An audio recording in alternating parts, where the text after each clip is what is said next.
good evening, everybody. Thank you very much for attending the third webinar. So my name is Laura Hart. I'm the Special Chief Inspector in Merseyside Special Constabulary, if you haven't guessed already. My role is I lead on work stream 10 for the National Special Constabulary Working Group. So it's for welfare, and I'm in the process of building a model of wellbeing for all special constabularies to be able to access and utilise. So myself and the Federation have put together these webinars. They've been a huge success so far. And we've got a really two exciting guest speakers this evening, so I think you will learn a lot from it. In terms of question and answer sessions, if you have got any questions, please, if you raise them at the end, there will be a Q&A session, and you'll be able to ask your questions in the chat bar as well. So before I hand you over, I just want to say thank you to Police Mutual, who have been our sponsor, and the team behind the scenes as well. So thank you very much, and I would like to introduce Sue Honeywell, National Board Member for the Police Federation of England and Wales. Thank you, Sue. Thanks, Laura, and yeah, a very welcome to you all this evening. It's amazing to see over 50 people have dialed into this call tonight, and I'm sure you're going to enjoy the session. So I am Sue. I am the National Co-Lead with Belinda Goodwin for Wellbeing within the Police Federation. And we are now going on to the third seminar for our specials. And I just wanted to reach out. I never was a special myself, but for many years I've worked with a number of specials. I was actually a local neighbourhood sergeant down in Cornwall, and the fantastic work that our specials do is absolutely unbelievable. And wellbeing affects all aspects of policing. You know, the most important thing is to look after the well-being of our staff. Certainly, as the wellbeing lead, we work with a number of our key stakeholders, of which Andy, who you're going to hear from shortly, is one. And it really is something. I mean, policing is going through a really difficult time at the moment. You know, you can't turn on the telly without there being some negativity directed towards the police.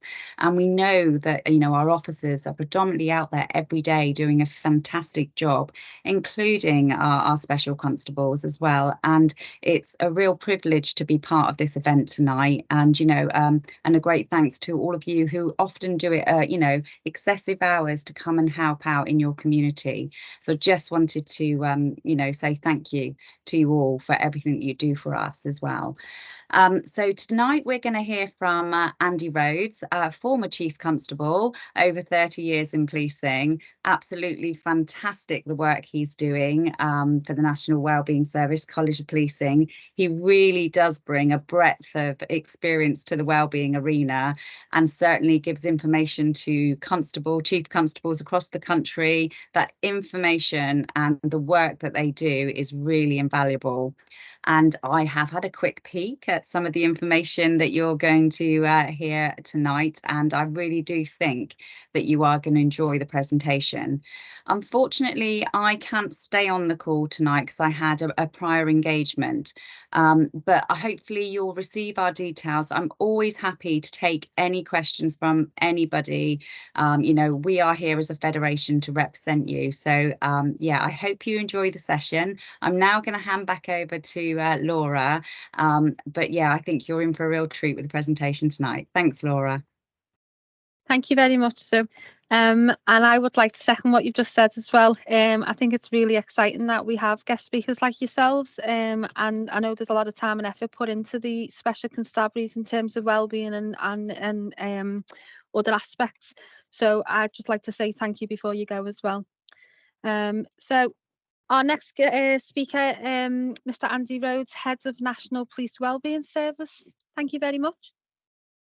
Okay, thanks very much. I think I'm really pleased to be speaking to you tonight, folks, because the first thing I'll say is a big thank you to you, because we couldn't do our job without you. As Laura and Sue have said, but it's tough being a volunteer in policing, coming into the workplace, experiencing exactly the same sort of experiences that our people experience, yet then going back to another world, another job maybe, your family life outside of policing, without actually maybe understanding that all the things that we are trying to provide for regular officers and staff are also available to you. So tonight I'm going to talk about the National Police Wellbeing Service, what it does, what it is, the sort of things it provides for you so that you know where you can go to get information, and also can tell your friends and colleagues in the Special Constabulary where to go and get information. And I'm also going to put a few snippets in around the latest innovations that we're doing around personal resilience and things like sleep, fatigue and recovery, because we really are leading the world in some of the stuff that we're doing around this. So first slide, please. The bit at the end about time to chat, I'm going to try to whistle through this and give you some time to ask questions. But in the meantime, please do put questions in the chat bar. At the end, we'll have an open mic session where you can raise your hand and ask questions. But all the other people on this call will be monitoring the chat bar. Anything that springs into mind, any thoughts you have, please stick them in there, because we do want to have a bit of a kickabout at the end of this. That's okay. So next slide, please. This is something that I put in at the beginning of a lot of webinars I do, and talks I do with everybody, all the way from chief constables to frontline operational people, is what organisational issues cause you distress? Because quite often big organisations, whatever they may be, are their own worst enemy in terms of creating what we call hindrance and organisational stress around things that are avoidable. Talk a bit more about that. What about a good night's sleep, waking up refreshed? I'm going to talk a lot more about sleep and fatigue, because we have got some incredible research and feedback around this from our people in policing, and we are determined to do something major about it. The Police Federation, we've worked with them since the start of the National Police Wellbeing Service 8 or 9 years ago. Fantastic gang of people on the ground nationally, your best interests at heart, and they're running a massive campaign at the moment around fatigue, and we're really supportive of that. What about involving families in working lives? Not everybody wants to do that, and it's something we haven't done in British policing traditionally, unlike our colleagues in the States, Canada and Australia, who we do a lot of work with. And what more can we do for people who leave the service and move on? Because we know we need to improve that as well. So next slide, please.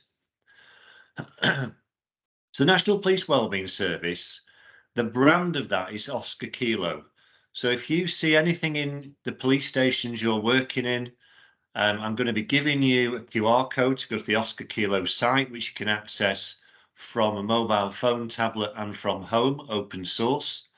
So it's there for you to access and have a look round. You can sign up to the newsletter because you have a police email, and get into certain areas of the site that other people can't get into, and look at all sorts of things that we've got going on in there. We set up the National Police Wellbeing Service, and we gave it the brand Oscar Kilo, phonetic alphabet, because we wanted to create something that was separate from the bosses, the organisation, because there's a big trust issue with talking to the organisation about your health needs, particularly mental health needs. Right, so we created this brand Oscar Kilo, and that has really stuck. So if you see that around, that is the National Police Wellbeing Service. Now, these are some of the publications that we've got. I put this slide up on the next slide, please, to let you know that we work with leading experts in the field. We have people on our team, it's a fairly small team, who are renowned across the world actually in law enforcement for knowing what it is that needs to be done to protect our people, not just physically but particularly psychologically, given the nature of the job that they do. These are the partners we work with: the Federation, Unison, Supers, Home Office, universities. The lady with the red jacket on is Dame Carol Black. She's the leading government advisor on health, workplace health and wellbeing, and she has worked with us since day one. A fantastic supporter of what we've been doing from day one. You'll see in there over on the right, Washington State University. We are going to talk a little bit about sleep and fatigue research. That is one of the leading universities in the world, the Sleep Centre at Washington State University, and we've done work to study the sleep, fatigue and recovery patterns of response officers in UK policing with fairly difficult results. Okay, but I'm going to talk more about those. It's an acute problem, folks, sleep, fatigue, recovery. Next slide, please. So how do we do that? Well, we have an annual survey every year. This is open at the moment, folks. You should see when you go into the police stations you work from, the link to please answer this survey. You can answer the survey through the Oscar Kilo site. This is the biggest workforce wellbeing survey in law enforcement anywhere. The Federation do a huge survey as well. That's massive. We got 36,000 officers and staff doing our survey last time, and we are already 1 week in to a 6-week window to do this survey at 16,000 respondents. We think we're going to break the bank this time, folks.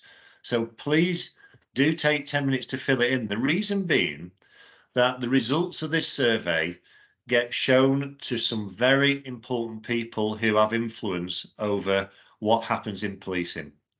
Chief constables, the HMIC inspectorate, the Home Office, the policing minister. Yeah. Thanks, Edith. I've seen that you've completed it. Well done. And what happens is when the results of these flip out, we then go to do something about them. And there's 3 things there that we've prioritized over the last 2 to 3 years. And sleep and fatigue is the one that because I've had really poor sleep and fatigue recovery over my police service at various points, and I've seen the acute problems it's causing for us is something that we are really maxing out on. So I'm going to talk a bit more about that. Next slide, please. Now then, personal resilience. Some of you may or may not have dabbled in the world of personal resilience for yourself or in your other walks of life, from you know, various other, you know, things that you've read or training programs you've been on. PERMA is one of the most popular in the world. It comes from the Positive Psychology School, and the 5 areas are positive emotions, engagement. That is particularly in terms of the work that you're doing or being engaged in something that really gives you buzz.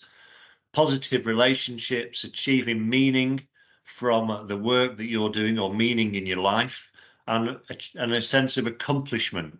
Now, if you look at the average day of a frontline police officer and many police staff and special constabulary officers like yourselves, when you are doing police work, particularly these days, this can be quite difficult to feel.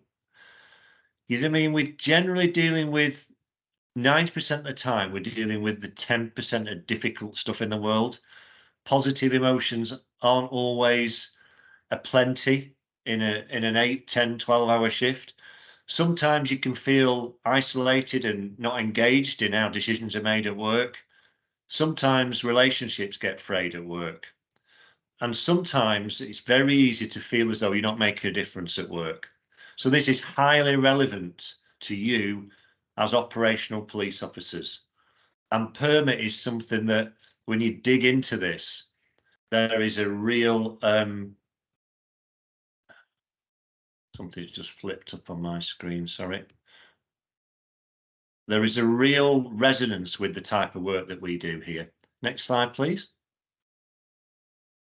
So what we talk about in the world of personal resilience and personal development is quite often the inner and outer journey. The outer journey is the world of things, actions, things happening, the doing things, the things that keep us all busy, where everybody's busy in their life every day doing lots of different things to distract them from what's going on underneath the surface, particularly in their subconscious minds and their inner psychological journey. A good example of this would be that, you are busy dealing with a job at work. It's, your adrenaline's coursing through your veins because, but it's difficult, it's upsetting. And at the time, you haven't got time to reflect on that and process it.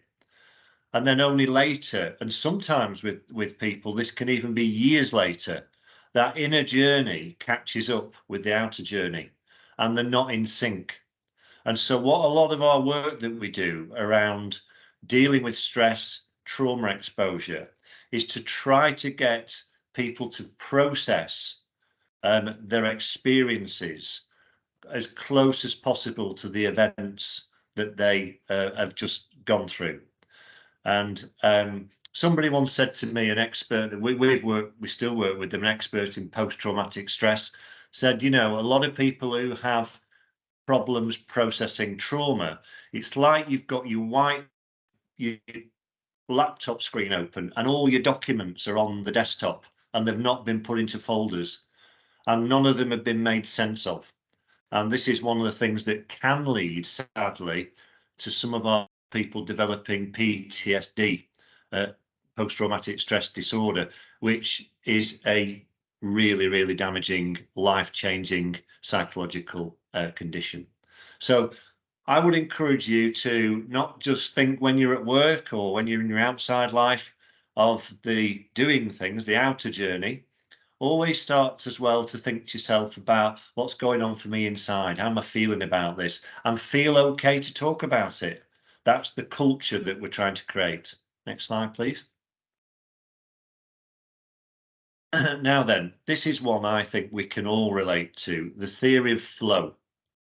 Now, many of you will be able to, I'm not sure how much service you've got and experience in the Special Constabulary. I know for sure that when I have gone into certain roles, there has been a period of time where I haven't felt completely confident that I knew everything I needed to know. And this theory of flow basically talks about the ebb and flow that we've got in our lives between feeling anxious when we haven't got the skills, knowledge and experience to deal with something, compared to the level and complexity of the challenge that we're trying to deal with. So many of you will be able to remember the first day you drove a car on the road. Quite a terrifying experience. Now you probably drive to work, you don't even think about it because you're down in that bottom right-hand corner of boredom.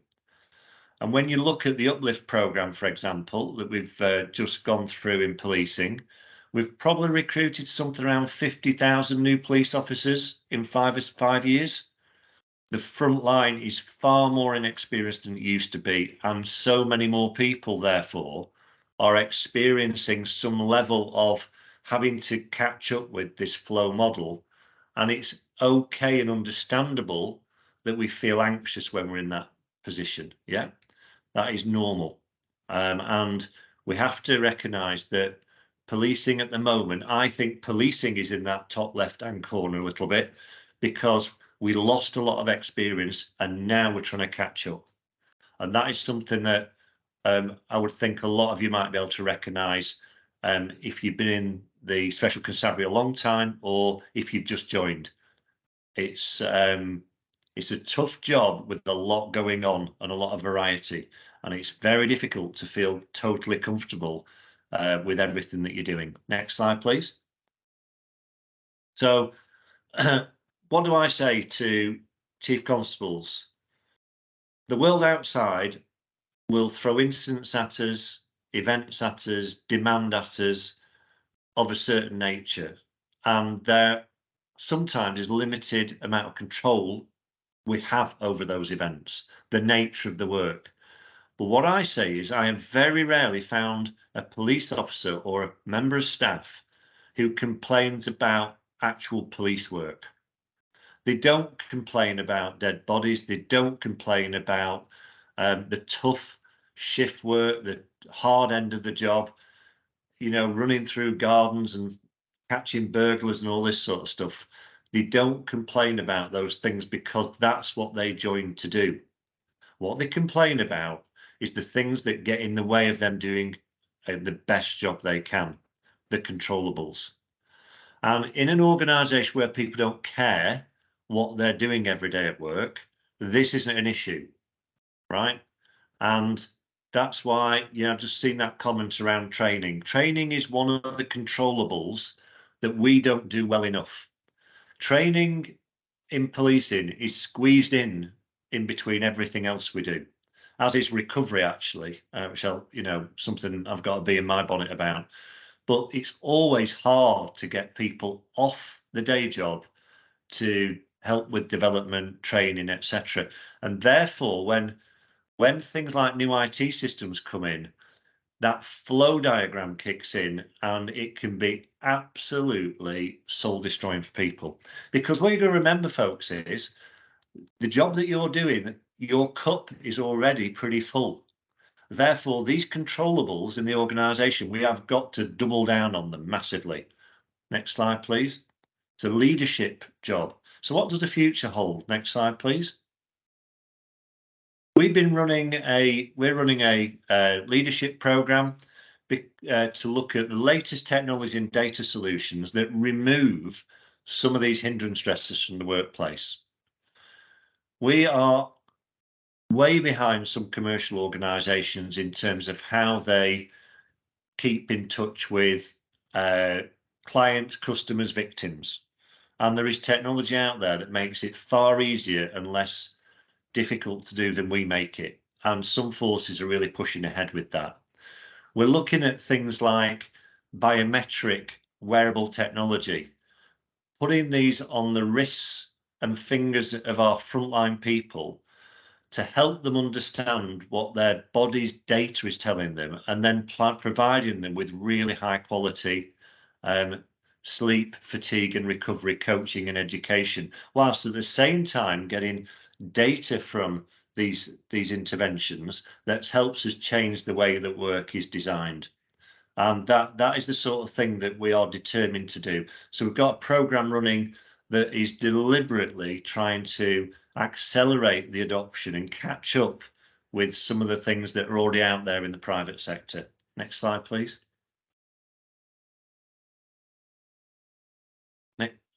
So this is something that we're doing around family needs. We've got research that's being done under the police covenant. I'll talk about that in a second, to find out exactly what our families are saying will be helpful to them. And we're listening to them and we're starting to formulate some plans around it. Next slide, please.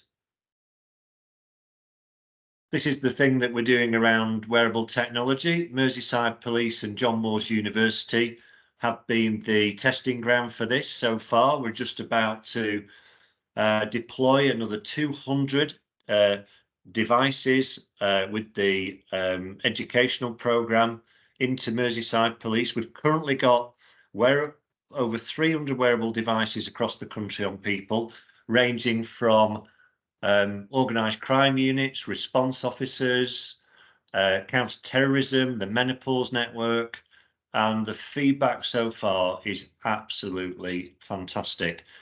We think in the National Wellbeing Service, this should be uniform issue kit. It's that big a deal. That's my biometric data on the left-hand side, and it shows it dropping through the floor just before I got flu.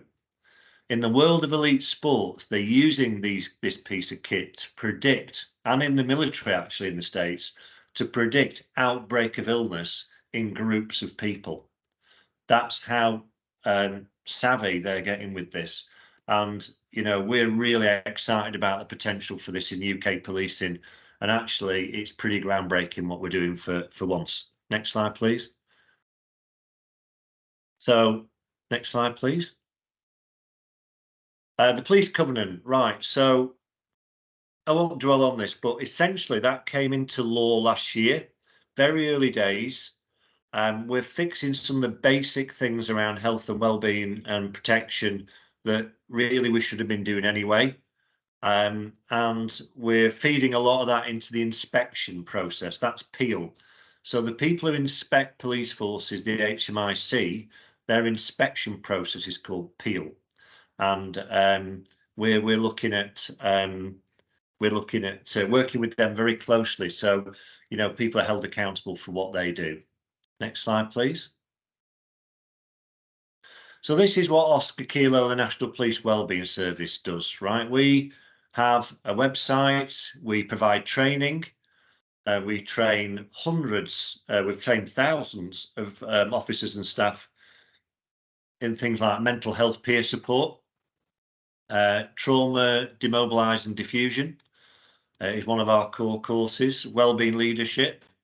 We provide 6,000 online psychological risk assessments for high-risk roles. They're an annual, what I call check-up from the neck up, and they are done annually for people in some of the highest risk roles. We're doing work with the NHS, and also we're supporting, obviously, the police covenant, because that's a massive piece of work for us. But you'll see on the right-hand side there, we've got loads of stuff. We get our brand, the Oscar Kilo brand, everywhere. And I even saw it on, I think it was police interceptors, while there was an officer in an office somewhere up in Durham doing some paperwork, and the Oscar Kilo poster was behind him, which made me feel good. Suicide post-mention, we do some really hard-hitting stuff.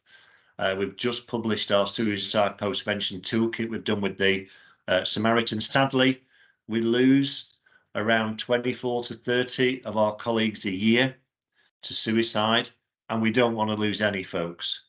So everything we're doing here and everything we're working on together is about preventing people getting to that awful place where they don't think there's any other option. Yeah. And many of us have lost close friends to suicide who we've worked with for many years, and we will always say we never thought we saw it coming. So we've all got to have our ears and eyes out and look after each other, folks. Next slide, please. You can get access to all this stuff on the Oscar Kilo site. It's for you. These are our outreach vans. We have 10 of these vans. They are kitted out with health equipment to do a range of health checks. We deploy them to big policing events. 65% of the deployments, they rotate around forces. And I've seen, Greg, there is the ISO health and safety, managing psychological risks, is something that we reference through the health and safety group in policing, and we've worked very closely with the health and safety executive on their review of the stress management standards, because I don't think it's far, Greg, off the health and safety executive coming and inspecting forces following a suicide. And I certainly don't think it's far off them demanding that every force puts in fatigue risk management, which is a big ticket issue the Federation are rightly progressing at the moment. So it is definitely health and safety executives starting to step in, as you're obviously aware of, into the psychological risk space in the similar way they've done with the physical risk for health and safety. So these vans go around everywhere, and we have had people. This park's on the police station car park. The force staff sit with the Federation, occupational health, put a cup of tea on, the cake, and ask you if you wanted to have a health check, psychological questionnaire, blood pressure. We have had people gone on the way to a job with such high blood pressure they've had to go straight to A&E. These vans are saving lives. Look out for them in your force. They are constantly rotating around the country. They are for you as well. And the purpose of them is to get out to places at times where some of our people who need help most can't access services. Next slide, please.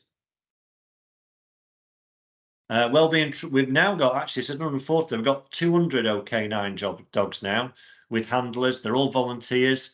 If there's anybody from South Yorkshire Police, you've got 30 there, and actually your Chief Constable's got a wellbeing dog, which is amazing. These dogs, all the handlers are mental health peer support trained by us. They are well informed about the offer that's available to people. They break the ice. They create a space and time for different conversation, and they have been incredible success so far. 200 dogs across England and Wales policing. Fantastic. And let's not forget, folks, we are supporting over 200,000 staff in England and Wales, 43 forces. The Wellbeing Service also supports BTP, the National Crime Agency, the ROCUs, the CT network, all these people. So we've got a lot of people to get around, and the pooches put a smile on everybody's face. But they've got a serious element to them as well, because they do open the door for a lot of people to seek help. Next slide, please. These are the Oscar Kilo Awards. There's the Chief of South Yorkshire in the middle with her dog. They won an award. We're just about to mark the awards for this year. And there's some fantastic stuff going on, folks, across policing. Real innovation, people on top of the day jobs going above and beyond to make sure that they're helping the mates out in a tough job they do and look after each other. Because that is what the evidence says. Social support like that is a key indicator of creating psychological safety in the workplace, which is what we're after. Next slide, please. We do these short films we do. We're just about to launch our second one. This one was on a new recruit. This is a video package that your force has. Merseyside's Wellbeing Dogs are superstars. Fantastic. These videos are done by a very hard-hitting documentary maker using TV actors that we get in, and they're done through lived experience interviews with real-life people. This was on a new recruit, and there's a therapeutic wraparound in the video, but every force has these, and they are using them. We've got great feedback from some forces who use them in tutor constable training, new recruit training. You should be able to access this video when you do your special constabulary training as well. We're just about to launch the second one in a couple of weeks, which is the mid-service officer. I found this video actually pretty hard to watch myself, I have to say. It comes with a health warning. It's tough. It makes you think, it makes you reflect, and that's the point of it. Next slide, please. Next slide. So that's our QR code, folks. We're on Twitter, we're on LinkedIn, but do go to the website and register for the newsletter, because once you've registered on the site, you'll get regular updates and access to all sorts of interesting things that we're doing around these key issues I'm talking about. So